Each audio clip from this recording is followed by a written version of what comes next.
Hello, everyone. I am Krooked and I do stuff, and this is Unscripted, the series where I can take a completely unscripted look at games and give it a 1 through 10 rating. This is, once again, I'm sure you know, but this is Spider-Man the Animated Series on the Super Nintendo. Now, you may recognize this a little bit because this looks like the Sega Genesis game. Weird, right?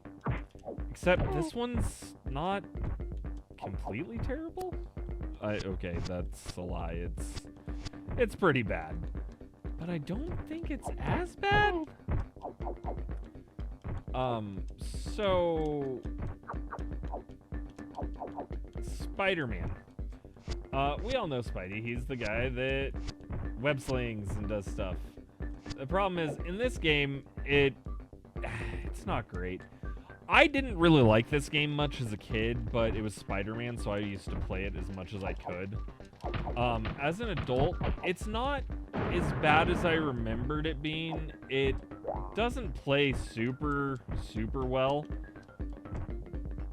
but there's worse out there. And after playing the Sega Genesis game, I had to come to this one because just wow.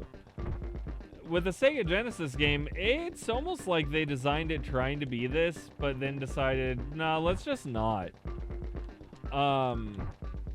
With this game, it's still not a great game, but it's better than the Genesis version is. I know that there's a way to, like, attach to walls. I'm trying to remember what it is because it's not working for me. And there's a secret up here that I want.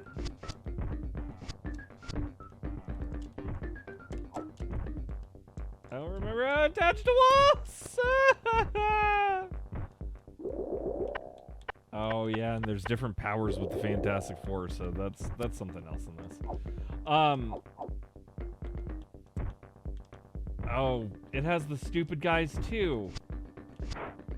Well, shame on me for making fun of them in the last game for not being real Spider-Man enemies, because they're clearly here too. And they're clearly spider slingers. But, you know, they don't look as much like Doom guys in this one. Those guys kind of look like Doom guy a little bit. They also kind of look like Life Foundation. Oh no, Life Foundation! We're at separation anxiety again. Kidding. So, this game's a lot slower paced. You can actually learn what you're supposed to do and what you're trying to do here a lot easier.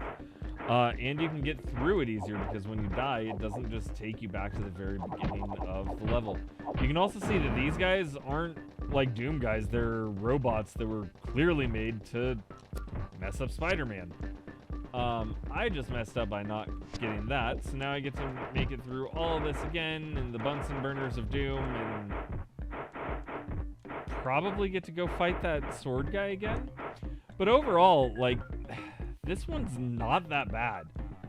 It's not a great example of Spider-Man, but at the same time, this is better than a lot of the parts of Spider-Man 2 or the Amazing Spider-Man 2. Not Spider-Man 2. Spider-Man 2 for the PlayStation 2 and Xbox is a legendary game at this point. It's literally the reason why Spider-Man today is the way it is today, video game-wise. So it's basic, but this has so much that's just better than the Sega version. It's not as easy to wall climb, which is a little bit of a frustration point because there's a lot of places you need to wall climb in this, and if it's not working, it's really annoying. And it's not always reliable. That being said, you can get around the other ways much easier than you can in the Sega game. It might even be certain walls that are climbable.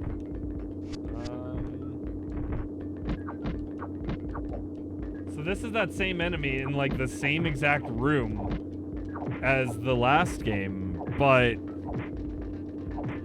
it's done in a way that's I can actually see what's happening. Oh, and he went smash. Now that thing stopped. I don't know how I can get up there. Can I just wall crawl this way? No? No? Okay. There's a way up there, I'm sure. I don't know what it is. Wow, I just instantly died. That was... Watch out for those! Instant death spots suck, man. So... Is this game better than Spider-Man on the Sega Genesis? By miles. It is significantly better than Spider-Man on the Sega Genesis. Is it a game worth playing, though? Man, that's rough. Because in a lot of ways, I don't think this game is necessarily bad, but it's not good.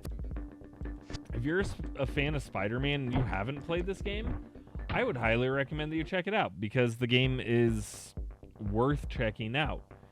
If you're not a fan of Spider-Man, I don't know if you would have any benefit or joy from this. One of the earliest memories I have is I was able to get the Iron Spider suit in this game right before the first boss fight, which I don't think I'm going to make it that far, but I might. And that was really cool for me because the Iron Spider at the time was still a relatively new concept in the Spider-Man comic, and it hadn't seen a bunch of time where people were able to look at it, and it hasn't been any games I know of besides this one until the PlayStation Spider-Man games.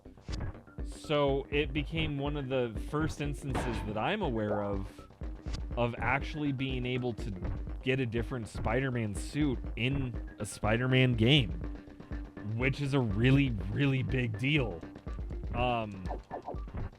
Nowadays you think about it and Spider-Man, Marvel Spider-Man, you can't even imagine it not having the wide variety of suits that Spidey gets to use. But back here, in this day, he didn't get other suits. It was just Spidey is Spidey. So for that alone, this game gets a lot of really, really good karma. And the fact that it's playable. It's not the best game ever. It has a lot of frustration points. But it's a playable Spider-Man game that has different costumes. In the long run, yeah, I'd rather play Arcade's Revenge. That sucked, I just dropped into a hole. And this one took me to the Lizard's Lair. Oh, that's cool. The ones that are booby-trapped, you can see his face. That's cool. So, I didn't just die. I fell into the Lizard's Lair, which... I remember this being incredibly difficult to get out of. And there's different secret ways to get there, and different areas to go. This level's a lot. This fight's a lot. I don't know if I can beat him. I don't know if there's even a way to beat him, or if it's just, you know, like old games where there's that boss that you, like, had to fight or get away from, but... Get away! Get away! No! No! No! Of course, that doesn't work. Yeah. Oh no! Don't attack me! Ah! The lizard's gonna kill me! The lizard killed me. But I'm still alive! Haha! Sup, Kurt?